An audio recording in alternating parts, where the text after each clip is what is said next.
Abi kageke bea kasama, bea ko oleako, bea lugu, bea krikiko, bea ko anak.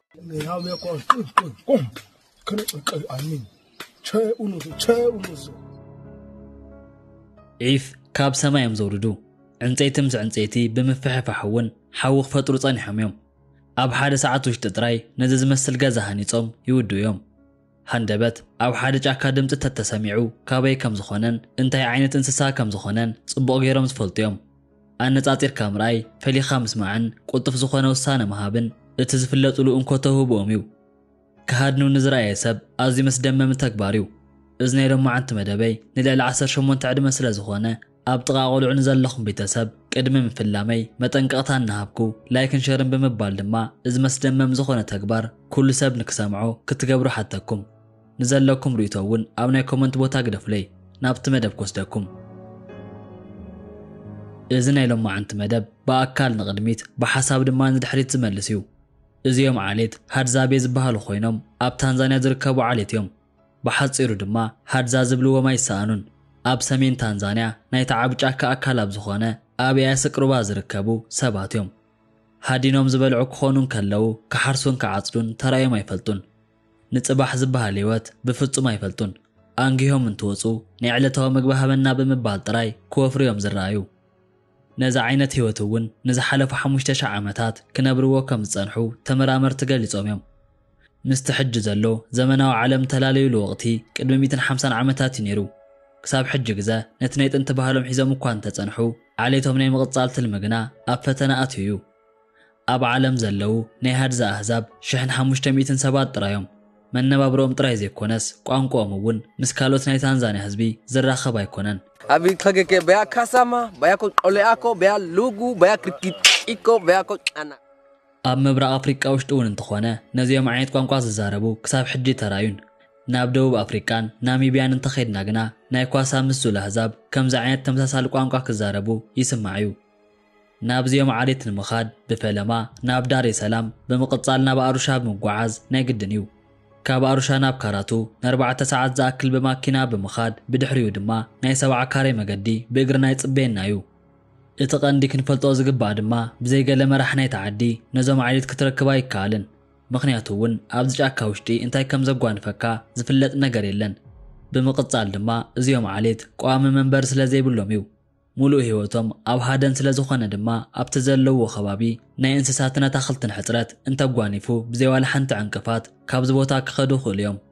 ኣብ ዝኸድዎ ቦታ እውን መዕረፊኦም ዝኸውን ገዛ ምህናፅ እቲ ጽቡቕ ልማዶም እዩ እቲ ገዛ ዝሃንጹል መገዲ ድማ ኣብኡ ብዝርከብ ኣግራብ ስለ ዝኾነ ዋላ ሓደ ናይ ህንጻ መሳርሒ ዘድልዮ ኣይኮነን ኣብዚ ዘመናዊ ዓለም ገዛ ንምስራሕ ዝወስደልና ዓመታት ግዜ ኣብዚኦም ዓሌት ግና ገዛ ምስራሕ ኣዝዩ ቀሊል ነገር እዩ ኣብ ከምዚ ዓይነት ገዛ ውሽጢ ሓደ ቤተሰብ ኣብ ሓደ ከባቢ ድማ ካብ 30 ዘይበልጹ ናይዚኦም ዓሌት ሰባት ይነብሩ እዮም ካብ ሰማይ ዒፍ ክጭሙቱ ይኽእሉ እዮም ተባሃሉ ሰባት ሰሚዕኹም ትፈልጡ ትኾኑ ሕጂ ግና ብዓይኒ ክትርእይዎም ኢኹም كم حدا هيوت نمسعر زصعر سب ابزيوم عاليت ون اتو انكونه هيوتهم مغدي مهدان طرايو ازيوم عاليت كاب دقاسون بليت يلعلمو كساب صحي كل اعتبل دما صواتا بمحاز كزناغو عرايو نابت هادن كوصون كلو دما كاران معصدن بمحاز مسوون فلاصانا يغدنيو ازيوم عاليت زي بلعو عينت انسسا سلازيلو لكعنا بهادن مسوصو زرايو كلو نام محازيوم زاتو حنسابنا عينو مشتزاتو انسسا ايكونن ناقوم ديبو ناب كوحتا زاتوون زمحار ايكونن نزوون اتقند حقازيوم كلبيو قويوم كحزوو زيكولون تغرقيرو كوص زيكالن انسسا بزو مخالب كتحازيو زرقا ابز مهدان تكبار انتو حدا كساب عسرا خالب يساتفو ازو مخالب اجانيوم استحابو انسسا كرخبو بمخالوم اتعابنا يزسرح تكبار ام مقلال تساتفتيوم اتتتحز انسسا كبلعو سلا زخولون نعوم قديمكا خطركب ناي قدنيو استهادنا انسسا يلن مالت ازيوما خالبون كيبلعو حديرهم مالتيو بخمز مخنيات دما سرحان باقواو كسرحو ناي قدنيو ابزا عاليت علم كام صحات يخون بمكرات ترخب انسسا كهدم كيلو مالت نعلتها مقب كام قلم حلاف مالتيو مبزحتو قزا كابزيوم عاليت تلاخ فلاصا علامو كوكع ناي قدنيو لكع مستهر مون نابو بمغاي هيوتو كحلف مسغبرو نشتين تخوينو اب قبطو بمغبار عبن تخوينو دما اما اغرم بمحزال مقدم قصلو ني هادن هيوت قليل كمسل خليو كوين غنا سلسته ناي موياو نغرات زحتتيو እዚኦም ድማ ፍልጠት ክእለትን ስነ ምግባርን እዮም ቅድሚ ምህዳን እውን ናይ እንስሳት ባህርን ጠባይን ምጽናዕናይ ግድን እዩ ልዑል ዝኾነ ናይ ጨና ክእለት ዘለዎም እንስሳት ናይ ደቂ ሰባት ምምጻእ በቀሊሉ ክፈልጡ ስለ ዝኽእሉ ካብኡ ክጥንቀቑ ናይ ግድን እዩ ዝሓለፉሉ ርጋጽ መገደሪኦም ዓይነት እንስሳት ምፍላጥን ድምጾም ብምስማዕ ክርድኡ ምኽኣልን ናይ እዚኦም ዓሌት ፍሉይ ተውህቦ እዩ ሓንሳብ ድማ ምስ ሓደገኛ እንስሳ ፊት ንፊት ብምርኻብ ካብ ምህዳን ሓሊፍካ ተሃዳኒ ክትከውን ትኽእል ኢኻ ኣብዚ ሰዓት እውን ከውፀካ ዝኽእል ነገር ብዘለካ ናይቶም እንስሳት ኣፍልጦ ጥራዩ እዚኦም ዓሌት እውን ልክዕ ከማና ነቶም ተፈራሕቲ እንስሳት ክፈርሑ ናይ ግድን እዩ ኣዝዮም ዝፈትዎም እንስሳን በብመዓልትታት ዝበልዕዎ ዘይስልችዎምን ድማ ህበዩ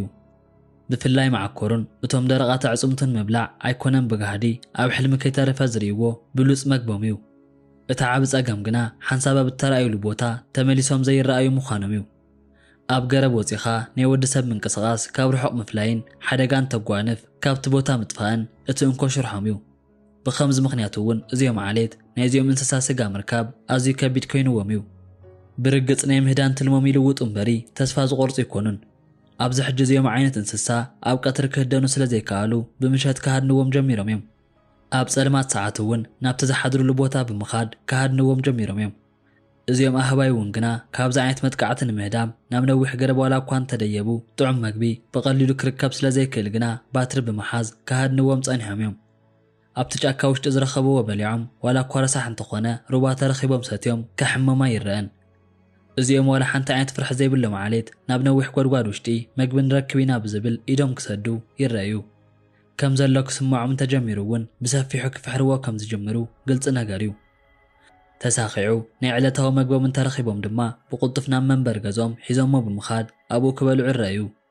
ኣብዚኦም ዓሌት ናይ ተባዕታይን ኣንስታይን ስራሕ ክፍፍል ይፍለጥ እዩ